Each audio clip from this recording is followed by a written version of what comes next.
Bismillahirrahmanirrahim. Assalamualaikum warahmatullahi wabarakatuh dan salam sejahtera. Sebenarnya Parti Cinta Sabah ini sudah pernah menyertai pilihan raya yang lalu. Tapi saya cuma mengambil alih dalam beberapa minggu yang lalu saja. Oleh kerana kita permohonan untuk ditubuhkan parti baru, saya pun kurang pasti kenapa, tapi tidak dapat diluluskan sampai hari ini hampir 2 tahun. Walau bagaimanapun, saya berterima kasih pada Datuk Wilfred dan ahli-ahli Majlis Tertinggi PCS oleh kerana membenarkan saya mengambil alih parti ini. Dan persediaan itu memang saya juga, ramai di antara kawan-kawan juga terperanjat lah, bahawa pilihan raya kita anggapkan ada 2,5 tahun lagi. Jadi apabila diumumkan, we are also caught by surprise lah. Tidak menyangka bahawa pilihan raya itu akan diadakan dalam masa yang terdekat ni. Dan oleh itu, persediaan itu biarpun bilang parti lama atau parti baru, saya ingat tidak ada parti yang boleh mengatakan we are ready 100%. Tapi yang Parti Cinta Sabah ini memanglah kita turun ke bawah dan mendampingi rakyat, mendengar keluhan rakyat, dan setakat ini alhamdulillah sambutan baik. Dan nyata sekali perbezaan di antara yang sudah-sudah saya selaku ahli parlimen dalam kempen ini, dan pada kali ini perbezaan dia, orang lebih mementingkan tentang keperluan-keperluan mereka dan menyuarakan hasrat hati mereka.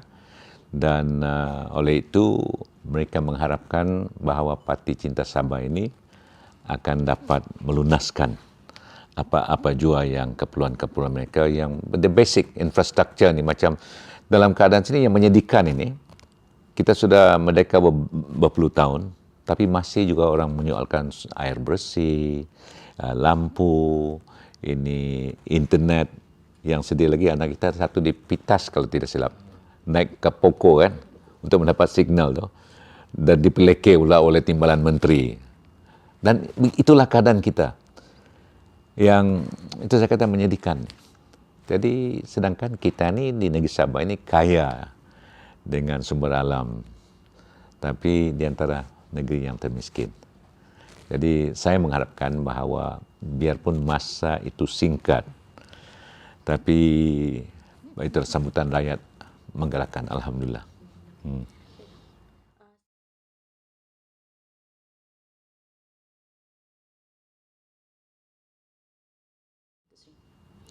Satu, saya ingat pengalaman saya daripada selaku mantan Menteri Luar, banyak membantu. Di antaranya macam isu tuntutan Filipina dan juga apa yang berlaku di Laut Cina Selatan. Dan apa yang saya utarakan bahawa memang pendirian Malaysia. Dan tapi ada pihak-pihak yang tertentu, misalnya Ketua Menteri Sabah, Syafri Apdal, dan tidak memahami tentang selok-belok ini diplomasi dan juga tuntutan Filipinas. Yang apa yang saya katakan bahawa yang pendirian Malaysia, kita tidak pernah mengiktiraf tuntutan Filipina kepada Sabah. Jadi oleh itu tidak ada perundingan. Kalau kita tidak iktiraf, arti kata tidak ada kepentingan keperluan untuk berunding. Tapi Syafiq kata kita sedia berunding dengan Filipina. Itu perbezaannya. Sepatutnya biarlah kementerian yang tertentu untuk membuat ini orang kata keputusan ataupun menjelaskan. Dan saya juga tidak berani menjelaskan kalau berbeza pendirian daripada dulu dan sekarang. Pendirian kita daripada sejak Tun Mahathir lagi, we are very consistent. Jadi itulah melalui pengalaman ini, saya berasa bahawa dalam era global ni, dan ada perlunya seorang pemimpin itu juga boleh mendekati ini rakan-rakan bukan saja dalam ASEAN tapi juga global lah. Dan oleh itu saya ingat kalau daripada segi macam ekonomi yang memang penting. Dan ramai di antara rakan-rakan saya yang dulu menteri luar, sekarang sudah menjadi Perdana Menteri, ada di antara mereka. Dan sekiranya negeri kita ini aman, politik kita stabil, maka bolehlah mungkin mereka datang untuk melabur di sini ni.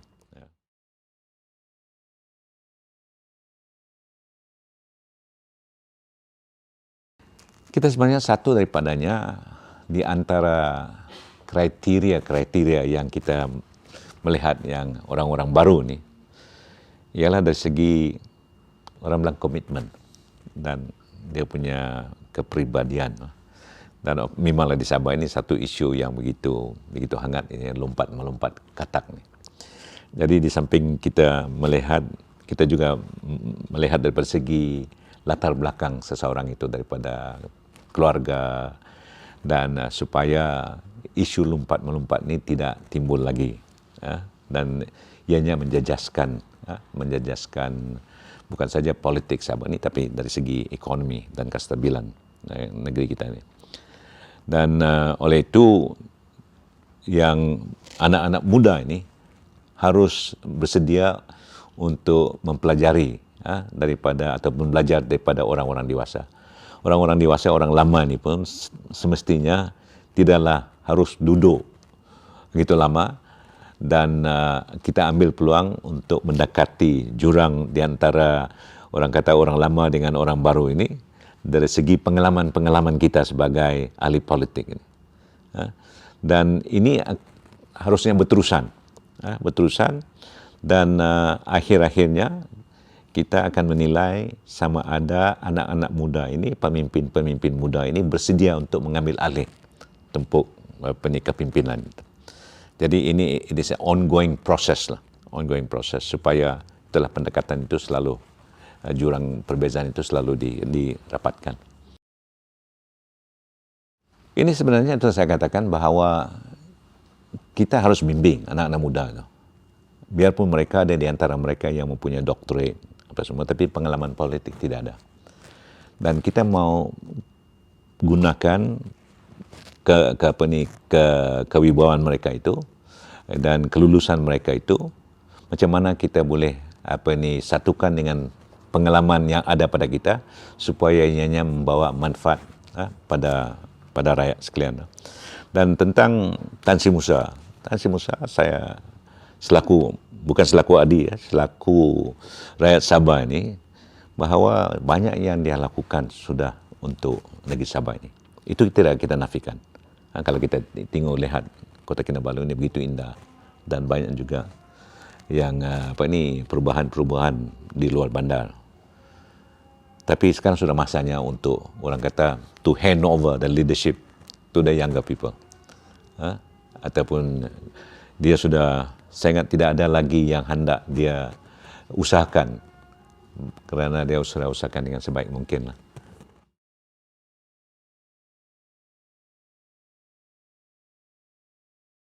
Ya, okay. Banyak orang salah faham dan bertanya dan keliru bahawa Musa tu Tan Sri Musa dengan saya sebapa dan tapi berlainan mama. Tidak, kita sebapa dan semama. Ya. Dan daripada segi hubungan, ya adik-beradik memang rapat. Kita keluarga memang rapat semua. Tapi politik berbeza. Pendekatan politik itu berbeza.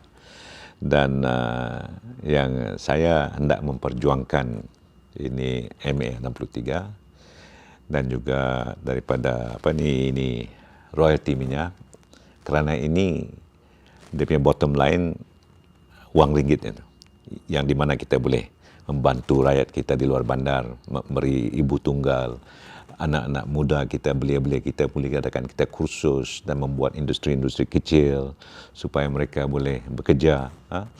Dan itu sebab kita tuntut dia. Jadi pendekatan saya berbeza oleh kerana saya selepas bincang demi bincang mengutarakan apa semua. Jadi oleh itu saya adakan sesi forum 2015. Tapi kalau kita mengikuti politik saya 2008 juga dulu saya bersuara tentang kepentingan rakyat Sabah.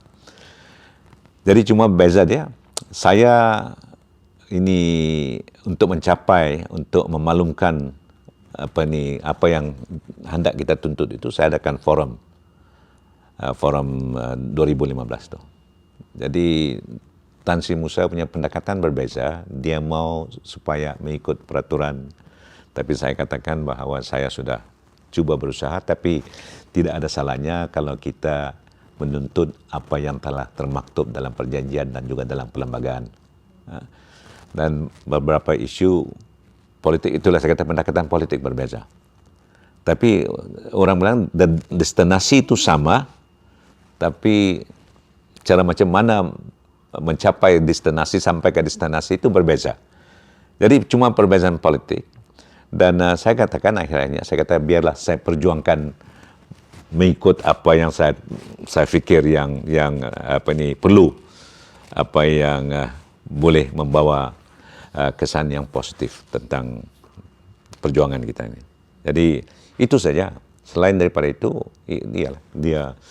saya sendiri tidak pernah menganggotai apa-apa parti melainkan UMNO.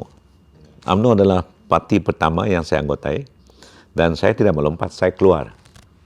Keluar pun atas janji sebelum pilihan raya itu, sekiranya Barisan Nasional tidak dapat menunaikan apa yang kita tuntut itu, maka saya akan keluar daripada UMNO.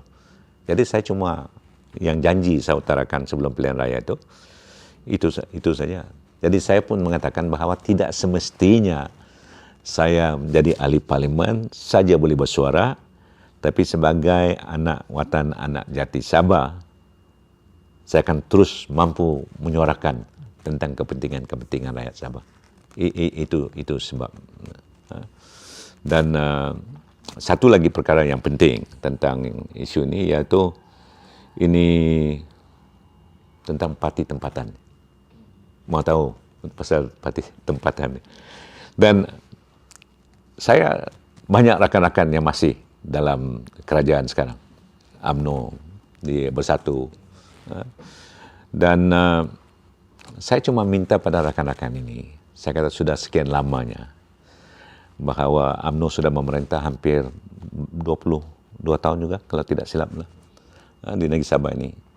Apa kiranya biarlah anak-anak Sabah ini menentukan, rakyat Sabah ini menentukan siapa dia parti yang mau disokong dan siapa dia ketua menteri yang mereka mau pilih. Dan kalau boleh janganlah parti gergasi macam UMNO apa tu datang waktu masa-masa yang tertentu saja, waktu pilihan raya kecil kan. Jadi seolah-olah kita ni masih, orang bertanya dengan saya macam seolah-olah ni kita masih dijajah. Jadi persoalannya, kenapa kita tidak mampukah untuk mentadbir negeri kita sendiri? Ini saya rasa terpanggil. Kalau saya boleh, minta maaf lah, bukan saya untuk mengangkat baku sendiri, tapi kalau saya boleh berhadapan dengan Presiden, Raja, Perdana Menteri, Menteri-Menteri luar, insya-Allah saya ingat bolehlah kita mentadbir negeri kita sendiri. Jadi kalau saya lihat juga banyak juga profesional yang sampai ke doktorate apa semua ada di negeri Sabah ni.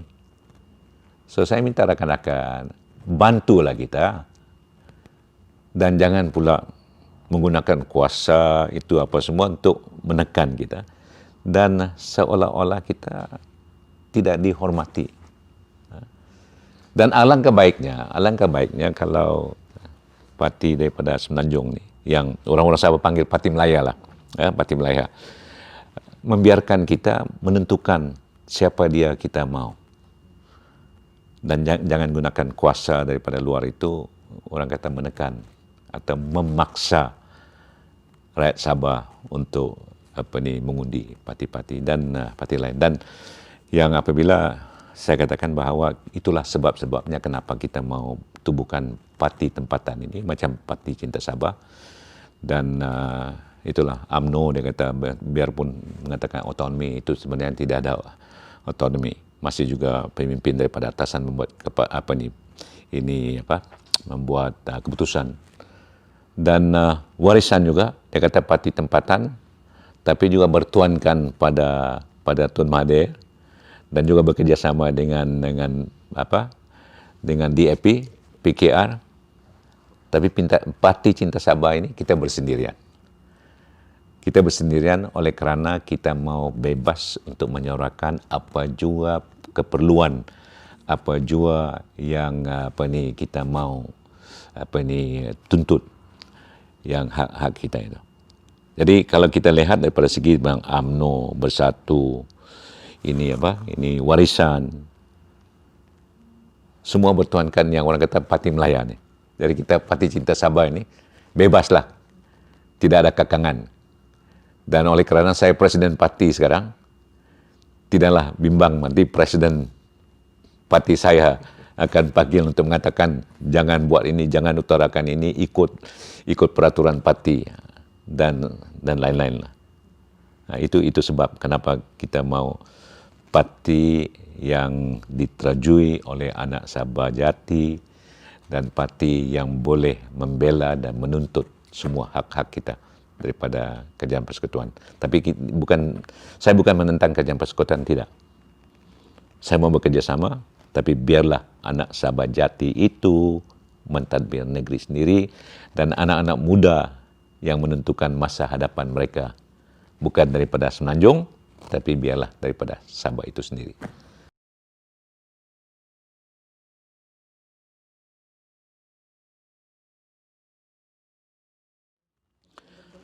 Okey, apabila saya sebelum pilihan raya itu dan saya sepanjang masa mengatakan tentang PTI ini, pasal secara mantan Menteri Luar, saya juga terlibat tentang pengurusan ini, macam mana kita menangani masalah PTI ini. PTI ini pendatang tanpa izin. Dan apabila saya mengatakan yang PSS, PAS Sementara Sabah itu, saya tentang. Oleh kerana saya katakan bahawa ini PTI ini haruslah kita selesaikan, and PTI ini adalah mother of all political problems di Sabah dan juga daripada segi aspek security ini. Tapi orang mengatakan macam Syafiee mengatakan bahawa saya menentang bangsa Suluk dan bangsa Bajau.